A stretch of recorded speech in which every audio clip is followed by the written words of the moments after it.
A paz do Senhor, meus queridos irmãos, estamos de volta aqui ministrando as revistas da Escola Bíblica Dominical, especialmente aqui a de adultos, do terceiro trimestre de 2023. E o tema da presente lição, dando sequência, lição de número 2, a porta da fé se abre entre os gentios.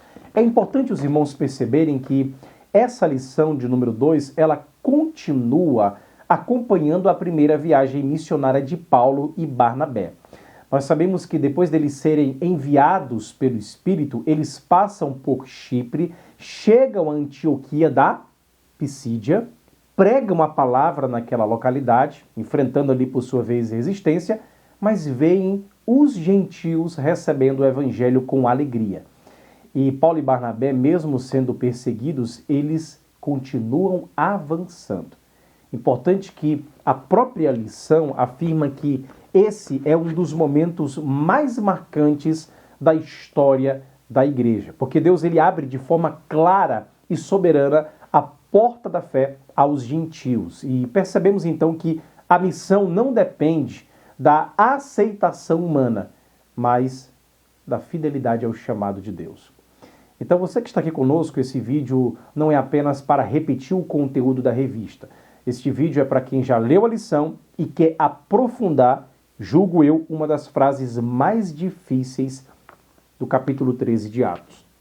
Está lá no verso 48. Olha o que diz. E os gentios, ouvindo isto, alegraram-se e glorificavam a palavra do Senhor. E creram todos quantos estavam ordenados para a vida eterna. Aqui, meus irmãos, nasce a pergunta. Anote, guarde, leve em sala de aula.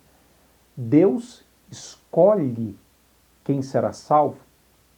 A salvação é para todos ou apenas para alguns? Se Deus abre a porta da fé, por que alguns entram e outros rejeitam? Por isso, o tópico que vamos aprofundar é o tópico de número 2, subtópico 3. Olha o que diz aqui. A porta da fé aberta aos gentios pela graça de Deus. E poderíamos até colocar como tema da nossa reflexão, Deus abriu a porta, mas quem fechou o coração? Porque quando olhamos aqui para Atos capítulo 13, percebemos duas reações diante da mesma palavra. De um lado, os gentios se alegram, glorificam a palavra e creem. Mas alguns judeus, vendo a multidão, se enchem de inveja, contradizem Paulo e blasfemam contra uma mensagem. O mesmo evangelho que despertou a fé em alguns e revelou a resistência em outros. E isso aqui, meus irmãos, é muito sério. A porta, de fato, ela estava aberta. A palavra estava sendo pregada. Cristo estava sendo anunciado.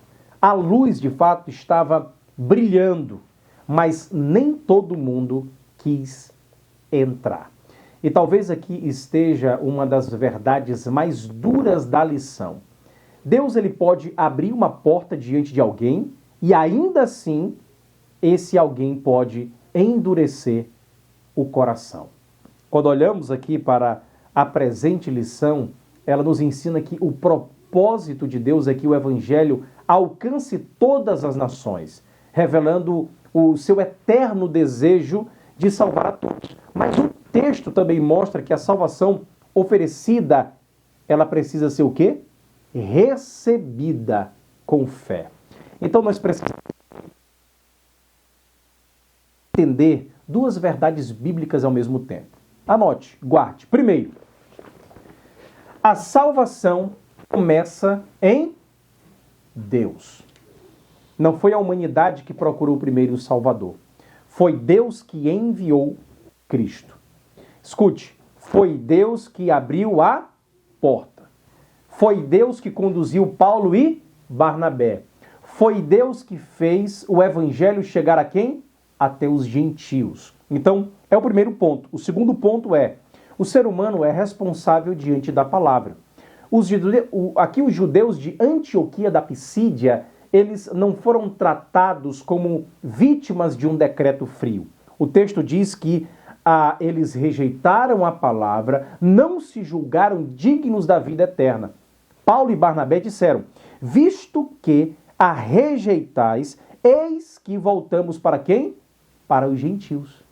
Perceba, a porta se abriu, mas muitos fecharam o coração. Então, importante que a revista interpreta esse texto numa perspectiva muito importante para a nossa tradição pentecostal assembleana. Ela afirma que, ao rejeitarem a mensagem, muitos judeus se tornaram indignos da vida eterna. E aqui não é por um decreto arbitrário divino, mas pela resistência voluntária ao Evangelho. E quando o texto diz que creram todos quantos estavam ordenados para a vida eterna, a revista, seguindo aqui a Bíblia de Estudo Pentecostal, entende como todos os que estavam dispostos para a vida eterna. Ou seja, aqueles que responderam, repita comigo, aqueles que responderam positivamente ao chamado do Espírito Santo. Se você ler o livro de apoio, segue a mesma direção quando diz que a pergunta é: quem está ordenado para a vida eterna? E responde: todo aquele que crê. Ele também afirma que não existe predestinação arbitrária, mas existe de fato a responsabilidade pessoal de aceitar ou rejeitar a salvação, que é oferecida, meus irmãos, nós sabemos disso, por todos. E aqui precisamos tomar cuidado com dois extremos. Isso é importante deixar claro em sala de aula. Primeiro, o primeiro extremo é pensar que o homem, ele salva a si mesmo pela própria decisão. E isso é falso. Ninguém se salva sozinho. Ninguém abre o próprio coração sem a graça de Deus. A fé, ela não nasce da autossuficiência humana. A salvação, ela é obra de Deus, é graça, é iniciativa divina. Sabe qual é o segundo extremo? É pensar que Deus oferece o evangelho apenas como aparência. Como se o convite fosse real para uns e falso para outros. Isso também não combina com a ênfase da lição.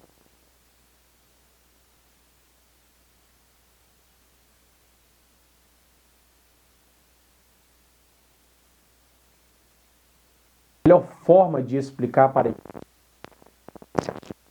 isso da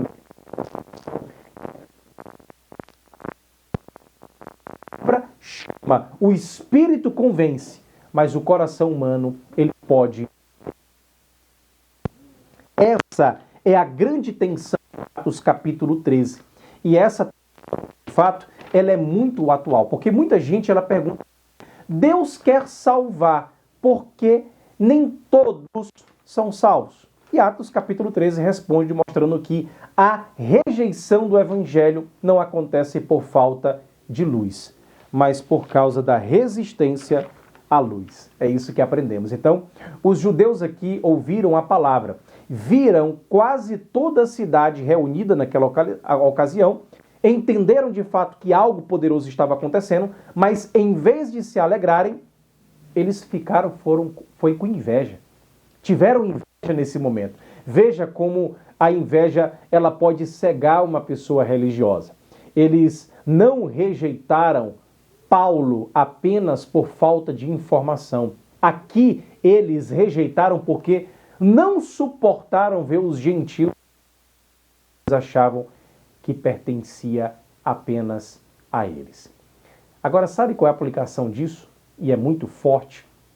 Existem pessoas que não se incomodam com a graça até ela alcançar alguém que elas não queriam ver alcançado. Enquanto a graça está falando com os nossos, tudo bem, mas Deus começa a salvar quem eu prezo, quem eu julgo, quem eu não aceito, quem não pertence ao meu grupo, aí o coração ele revela se ama realmente a Deus ou apenas ama privilégios religiosos. Então, quando olhamos para a lição, a porta da fé se abriu aos gentios, mas isso escandalizou quem achava que Deus cabia dentro das suas fronteiras. E aqui há uma pergunta muito importante para todos nós. Escute bem. Será que nos alegramos quando Deus salva ou ficamos incomodados quando Ele salva pessoas que não se parecem conosco? Essa lição, ela não fala apenas sobre os gentios do primeiro século. Ela fala sobre a nossa tendência de transformar a graça em propriedade privada.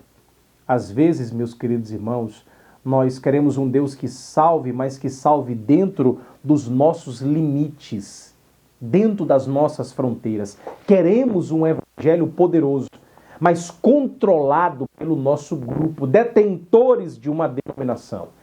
Temos uma igreja missionária, mas sem perder os nossos privilégios. Temos a graça, mas nos irritamos quando ela atravessa a rua, a cultura, a classe social, a história de a reputação que alcança quem nós... Olha como isso é forte. Mas Deus, escute bem, Deus ele não pediu licença ao orgulho a abrir a que há. Presente lição, ele diz aqui, ó, eu te pus para a luz dos gentios, para que sejas de salvação até os confins da terra. E quando estudamos isso aqui mais a fundo, vem lá de Isaías 49:6, ou seja, a missão aos gentios não foi um plano emergencial porque Israel falhou. Deus, ele sempre teve as nações no coração. Desde as promessas feitas a Abraão, ele estava olhando para todos os povos da terra.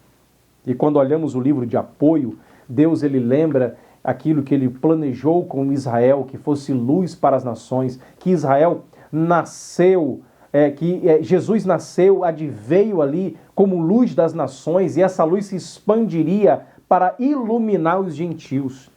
Olha como o Evangelho não virou universal em Atos 3. Ele sempre foi parte do plano eterno de Deus. Se abrindo historicamente diante dos olhos da igreja. Isso nos leva a uma frase que eu posso dizer muito importante, muito importante. O Evangelho, escute bem isso, o Evangelho não é uma lâmpada para iluminar um grupo fechado. É luz para alcançar os confins da terra. A igreja que entende isso deixa de viver como um clube religioso e passa a viver como uma comunidade missionária. Mas é importante ressaltar que aqui existe um outro detalhe que precisamos aprofundar. Preste atenção.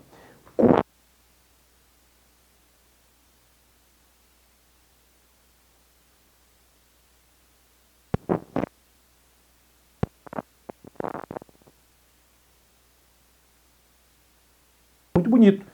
Quem estava de fora descobriu que foi incluído pela graça. Quem estava de fora descobriu que foi incluído pela graça. Agora imagine só, pessoas que talvez achassem que estavam distantes demais, pessoas que não pertenciam à linhagem nobre de Israel, pessoas que não tinham a história, não tinham a lei, os patriarcas, o templo, as alianças nacionais. Aí, de repente, ouvem que a salvação em Cristo também chegou a eles. Glória a Deus. E o texto fala, eles se alegram, regozijam. A graça produz alegria, que não tinha direito de exigir nada. Talvez seja por isso que alguns religiosos se irritam.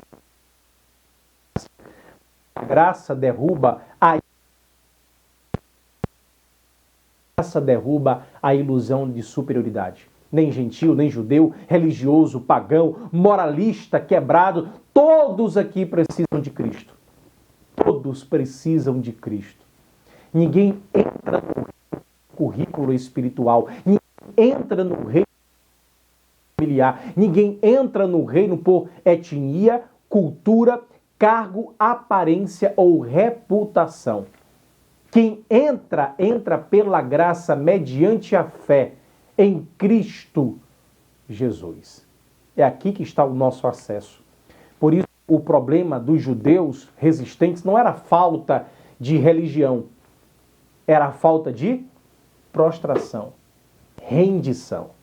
Eles tinham escritura, mas resistiram ao cumprimento dela. Tinham a promessa, mas rejeitaram o prometido. Tinham história, mas não reconheceram o Senhor da história. Eles tinham até zelo, mas não tinham submissão àquilo que mais importava, que era o Evangelho. E esse é um alerta para todos nós.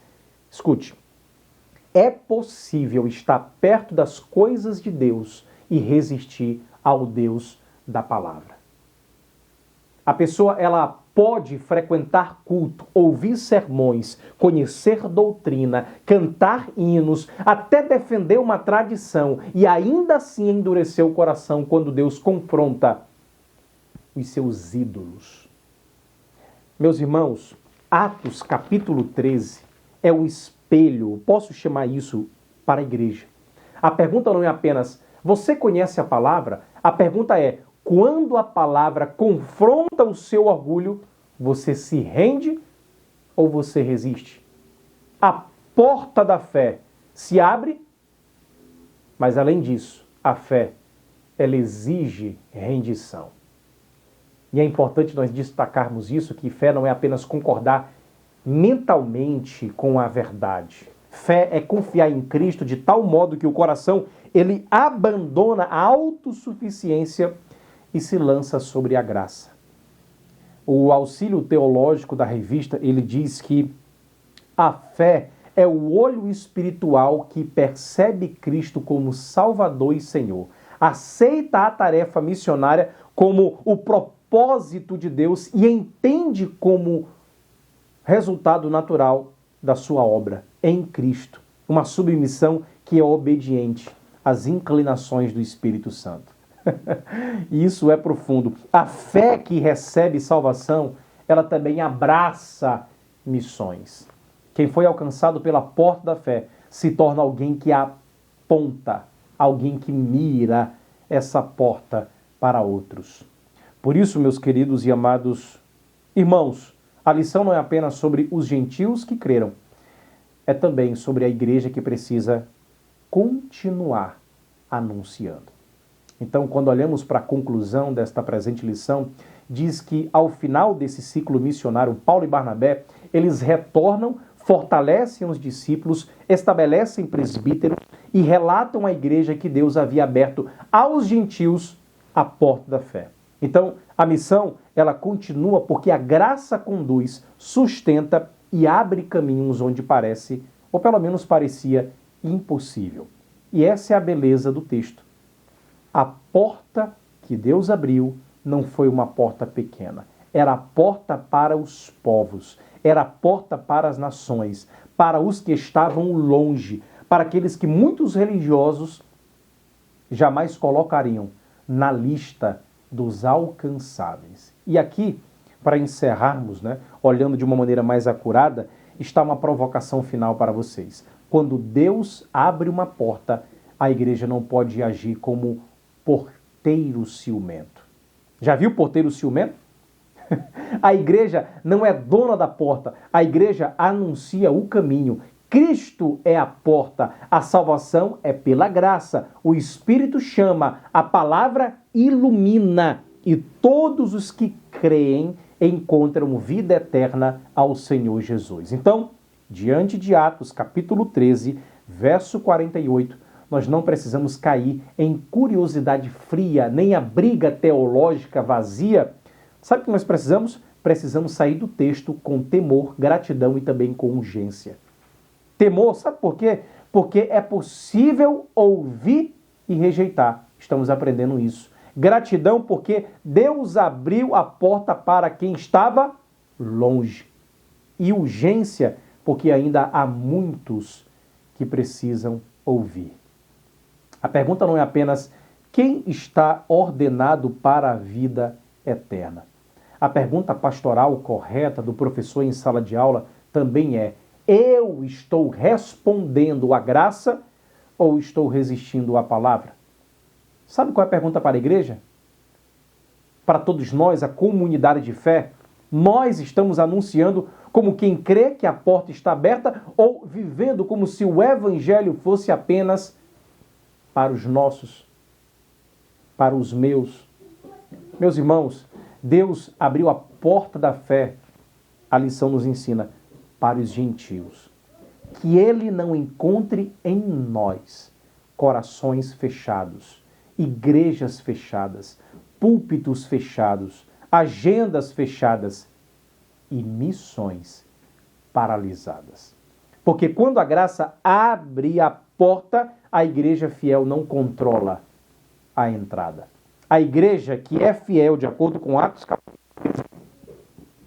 sabe o que ela anuncia? Sabe o que ela proclama? Sabe o que ela diz? Todo aquele que crê em Cristo será salvo.